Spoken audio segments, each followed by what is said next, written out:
Have you ever stopped to think about what's actually inside a massive ship? I mean, really think about it. Beneath all that steel, it's not just engines and cargo.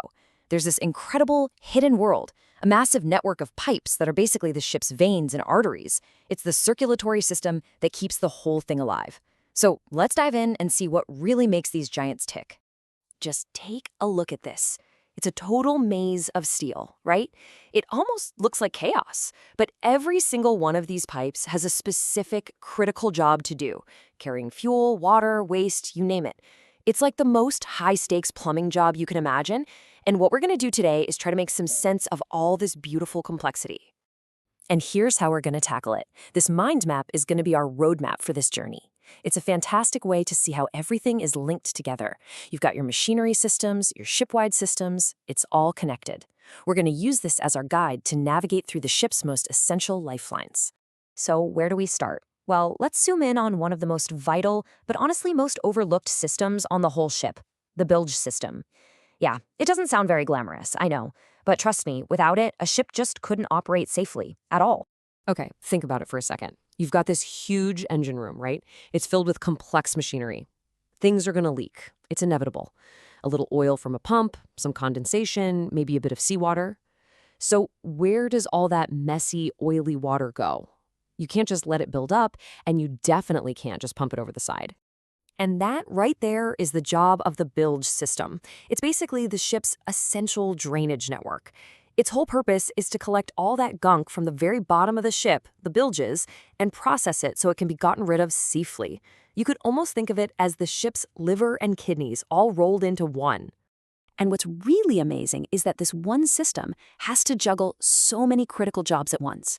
I mean, it has to drain everything, but it also has to be a one-way street, right? It has to keep seawater from flooding in. And, maybe most importantly, it has to treat that oily water and make absolutely sure it meets some super strict international pollution laws before anything goes overboard. This diagram shows us that journey perfectly. So the water gets collected from all over the machinery spaces and funneled into a holding tank. From there, it gets pumped into the absolute heart of the system, the Oily Water Separator. This thing is the environmental gatekeeper. It spins and filters and separates the oil out. And only when the water is clean enough, and I mean really clean, is it allowed to be discharged. Okay, don't worry, there's no math test here. But what's so cool about this formula is that it shows just how precisely all of this is engineered. This is basically the rule book engineers use to make sure the bilge pumps are big enough and powerful enough for the size of the ship. It guarantees they can handle a worst-case scenario, which is all about keeping the ship and its crew safe. Now, that idea of safety, it goes way beyond just the ship itself. Dealing with this oily water isn't just about good engineering.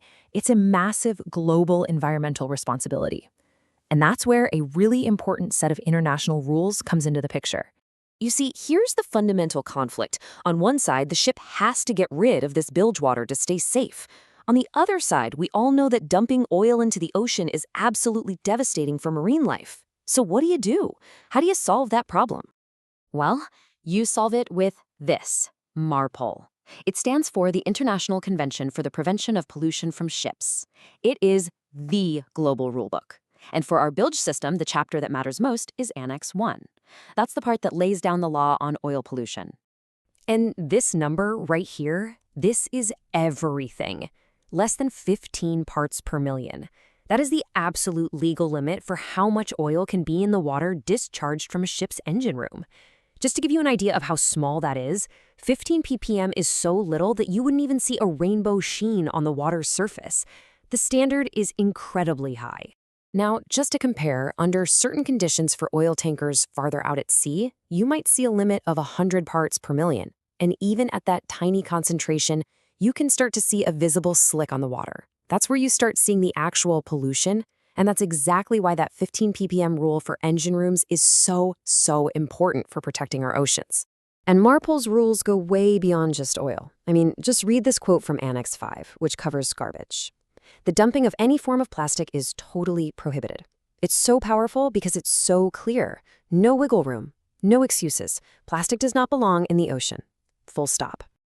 And you know, this didn't just happen overnight. This timeline shows how these regulations have grown and evolved over the years. It started with oil back in '83. And then the world came together to add rules for chemicals, for garbage, for sewage. It's really a story of our growing awareness and commitment to protecting the marine environment. All right, so we've done a pretty deep dive on the bilge system and the rules that govern it. Now let's zoom back out to our mind map and take a quick look at a couple of other vital piping systems just to see how they all work together to keep the whole operation afloat. So next up, firefighting. Obviously, this system is absolutely non-negotiable. It's a high-pressure network of pipes ready to pump huge volumes of seawater anywhere on the ship in an emergency. But one of the most brilliant parts of the design is something called the International Shore Connection.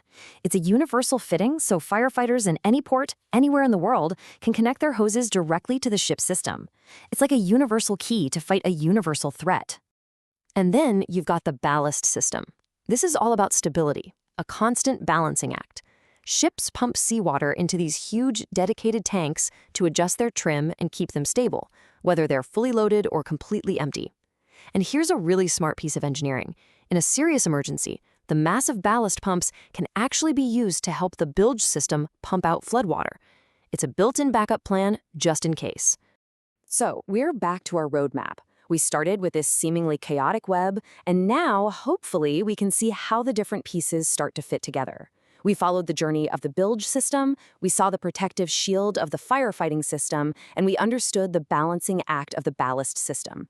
Each one of these branches is its own story of engineering, all designed for safety and more, for protecting the environment. And that really brings us to the big question, looking to the future. We're heading towards a world of smarter ships, more automation, and smaller crews. So we have to ask, how do these incredibly complex, absolutely vital circulatory systems need to change? How will they evolve to be even more reliable, more intelligent, so they can keep the ship safe and protect our oceans without a person watching over them every second? That right there is the next great challenge for marine engineering.